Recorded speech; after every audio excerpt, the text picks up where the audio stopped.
Hi there. So a very quick lesson today in, or rather not really a lesson, just a chat, about how to read oracle cards. Tarot is different, so I'm not touching on that today. I'm talking specifically about oracle cards, and it doesn't matter which pack you have. There are lots and lots of different ways to read oracle cards, but you don't have to have any training necessarily.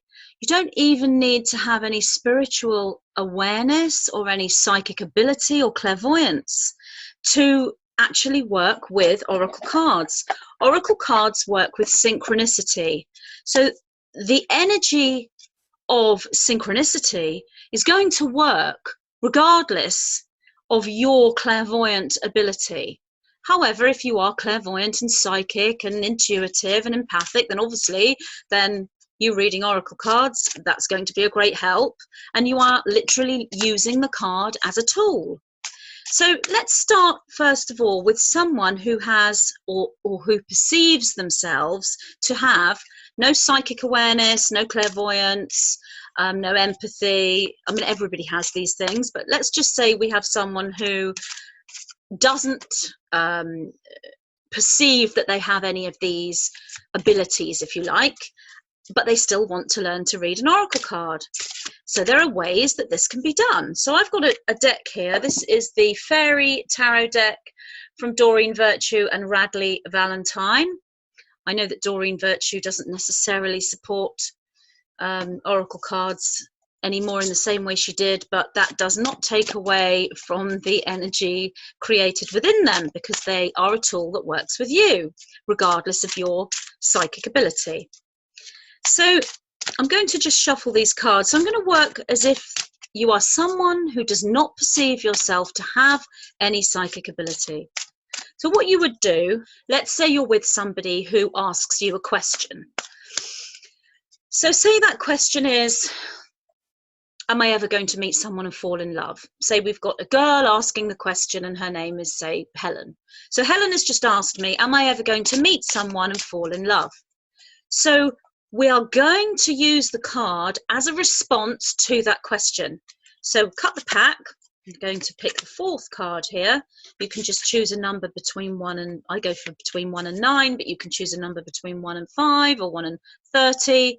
There's no set way to do this. Just go with whatever you feel. And so I've picked the card here. The card I've picked is the High Priestess. That's the card. And it says here, trusting your intuition, careful reflection before taking action, insights that come through meditation. So someone with no prior understanding of oracle cards at all, someone who's simply been given an oracle pack and doesn't know how to read them, it doesn't have any awareness of psychic ability. So what would they do? So what they would do is literally look at this card, and in relation to the question, even if they want to give a yes or no answer, and they might decide that the card is quite a dark colour, which might mean no, and that a light colour might mean yes. That's a very, very simple way to decode this. But somebody might literally look at the words, trusting your intuition. So they might say to the person, trust your intuition. Your intuition knows the answer as to whether you're going to meet someone. Well, of course, that's true. Our intuition knows everything about our potential reality. Careful reflection before taking action. So they might say to them, you need to reflect before taking action. Insights that come through meditation, they might say, go ahead and meditate. So there's always something to say to the person. And obviously you would be honest with the person asking the question and say to them, I'm not trained in reading oracle cards and I don't necessarily see myself as a psychic, etc. You can just be playing a game, but the synchronistic energy will still be there. But this person who hasn't necessarily got any experience in reading cards might be able to use these symbols. So we've got this High Priestess, she's holding a book. So that person could use that book as a clue to the question. Well, you might meet someone and the answer you're looking for is in a book. I mean, these are just simple ways of looking at the card and using the words, the colour and the symbols to formulate some kind of clue or advice. You don't have to give an answer. You don't have to tell that person, yes, you're going to meet someone in whatever date, and this person's going to do this and look like that. You don't have to be detailed. There's always somewhere to start. So if you're somebody who wants to learn to read oracle cards, I would say to you, do one of two things. One, do take some kind of instruction from someone, or do go and take a course. But at the same time, work with your own intuition. What I would say before picking the cards and actually using them to answer someone else's question is to work with them yourself. Now, what I would suggest is that you take, say, one card. So you've picked the High Priestess. So work with the High Priestess for, say, a day. Maybe look at the card. What does it make you think of? What does it make you feel? Maybe write down some notes. You could even sleep with this card under your pillow and see what comes about in your dreams. So you don't have to take a course or some kind of instruction from someone else. You can do this yourself, and you can take time to work with each card. But even if you haven't done that, you can still use something within the card as some kind of clue or some kind of insight or direction for that person's question. Now let's go for somebody who hasn't necessarily read oracle cards before, but does have some psychic awareness, clairvoyant ability, is a regular meditator, is a conscious starseed, is going through DNA activation, whatever it may be, is a medium. So you have aware psychic ability. So let's see what you might do. I would also say the same thing. If you want to read oracle cards and you want to make this part of your life, or you feel that the oracle cards are calling you, then do as I said, work with each card individually. Spend time looking at that card, seeing what comes up, seeing what you feel. Put that card under your pillow, see what comes up in your dreams, maybe make notes about the card. But if you haven't done any of those things, your psychic awareness will carry you through anyway, because you're using the card as a tool. So I'm now going to choose card number 3. Same question from this lady called Helen, who is asking, will I ever meet someone? So the card I'm pulling here is the Chariot. So how would I read that? Success that comes from dedication and self-discipline, celebrating your accomplishments, being in the spotlight. I don't read oracle cards very often. I have done this before. I haven't had any training, any formal training. I've just used my own connection that I already have with the 9, or my own empathy or psychic awareness. You don't have to bring the guides into this. You don't have to work mediumistically with the higher energies, the higher guidance around you. You can work directly with you and your energy field. It is the same thing, just different perceptions of those different directions on that sacred wheel. So the Chariot, well, I would instantly say, yes, you're going to meet someone, but that person isn't in your locality at the moment. You need to go somewhere to meet this person, because we've got Chariot here. Chariot is travel. We have this beautiful winged fairy in this chariot being pulled by these dragonflies, and she's going somewhere. However, this could be interpreted in different ways. On the physical level, on the 3rd dimensional level, this might mean that this person has to take a journey somewhere, physically from A to B, to meet someone. But this might also be a spiritual journey, the Chariot being the Merkaba. So you might say to that person, your spiritual journey will lead you to this person that you're going to meet. So it could be a physical journey, it could be a spiritual journey. You would go with your intuition here. Obviously, I'm using a hypothetical person, but I'm going to say to this hypothetical person that it's going to be a spiritual journey they're going to go on, and that spiritual journey may well entail physical, actual, literal journeys. Success that comes from dedication and self-discipline. So what I would say is your dedication and your self-discipline to your spiritual path will lead you to this person. Well, this is true. When you connect to the spiritual path through dedication and self-discipline, you are working with ascension, enlightenment, and you are working with moving forward with self through the shadow side, moving into growth and expansion. So what you're doing here is activating the male female aspect within. You're going through the inner alchemy. You could call this the gold and the silver light, or the Christ energy merging with the Sophia energy, the god and the goddess, and you are moving this into a unification. So the gold and the silver becomes the rose gold ray, the Christ and the Sophia becomes the Holy Trinity. You are activating the true twin flame within you, within your own inner alchemy.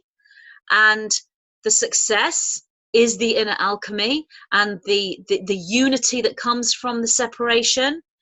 That is the success that comes from dedication and self-discipline to the path. When you're doing this and you are going through this inner alchemy, the inner marriage, the inner merge, and you are activating that Holy Trinity, that is the true twin flame. Therefore, you will create the mirrored match within the physical reality. Therefore, you will bring that twin flame energy into your reality, most probably as a relationship. So this card would signify all of this to that person, to that question. Celebrating your accomplishments, so being joyful for the connection that you have made, because me with this hypothetical Helen, I am speaking to her as if she is taking a spiritual journey, and that it's her spiritual journey that's going to allow her to meet this person. So this person, this Helen, is activating the inner marriage, the divine marriage within, going through that alchemy and creating that Holy Trinity, the true twin flame, and reflecting that within her physical reality. And the Chariot is the Merkaba and the spiritual journey, combined with potentially having to take an actual physical journey somewhere. Being in the spotlight, that doesn't necessarily mean being in the limelight, being some kind of famous star and everyone looking at you. Being in the spotlight is the beam of light. The light is upon you. You are seen by the higher energies. So there are many, many ways to interpret an oracle card, and one would interpret that oracle card in alignment with the question that is asked and also in alignment with the person. If the person asking the question, will I ever meet someone, and you are clairvoyant yourself and you are reading this person and there doesn't look to be any spiritual awareness there, rare, because everybody is in that energy right now. Everyone can move into spiritual enlightenment and awakening. But let's just say this person doesn't have that. They probably wouldn't be asking questions and want an oracle card reading, but let's just say they are asking this question through oracle cards, and you're not seeing any spiritual awakening or any potential of thus that's in their most probable field, then you would interpret the card in a third dimensional sense for them. But again, that would be highly unlikely, because somebody wanting an oracle card is triggered into that energy anyway. It's part of their own activation, and everybody is in this energy right now that is global. It's right across our entire planet. So everyone is having that spotlight shone upon them, if you like. So just a very, very quick tip really on how to read an oracle card. So yeah, I hope that has helped with anyone who is interested in how to do that. And I think the main tip I would give you here is you don't have to follow any set format. You don't have to read books about it. You don't have to have taken any kind of course. You can, if you're serious about doing this, then absolutely the more learning is going to help you.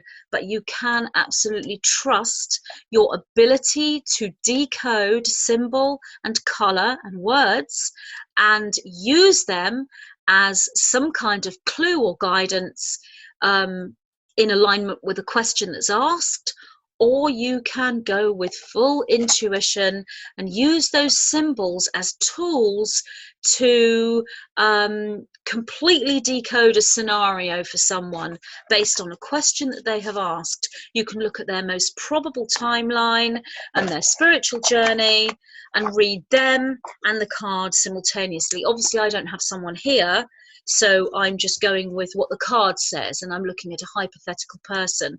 If I were to have an actual person here, then obviously I'd be looking at their energy field as well and how that ties in with the card. So my main tip really is, don't worry about how it's supposed to be done.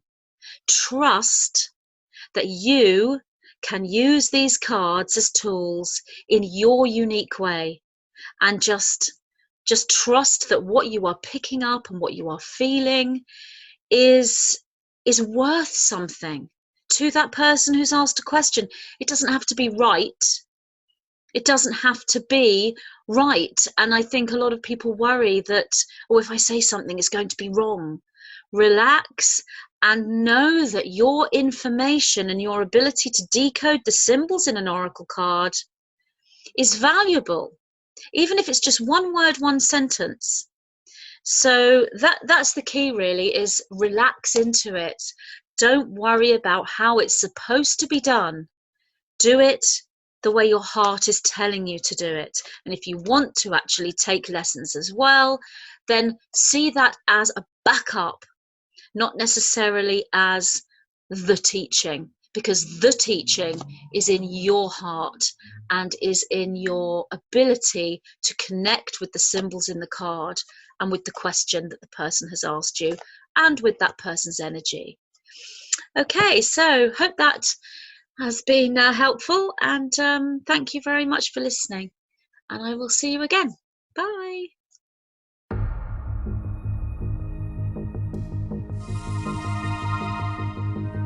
We are now at a time in our planetary evolution known as ascension. Those individuals we can call starseeds are currently in their millions and are collectively going through this awakening process. In this book, the 9 bring forward memory triggers designed to act as a catalyst into the awakening process. They present a model of working with the individualized matrix field, known also as the Merkaba, through matrix architecture, Merkaba magic, and the golden triad of ascension, presenting an in-depth analysis and explanation of the twin flame consciousness and how this relates to the ascension, as well as providing triggers to the collective memory experience known as Atlantis. This transmission is designed to trigger your multidimensional memory as you begin the construction of the Merkaba matrix and embrace the inner archetype of the architect. The triggers contained within this material are there to assist you in accessing the codes for the new formation of the original crystalline DNA matrix. I, Magenta Pixie, am so happy to present this transmission to you from the White-Winged Collective Consciousness of 9. Divine Architecture and the Starseed Template.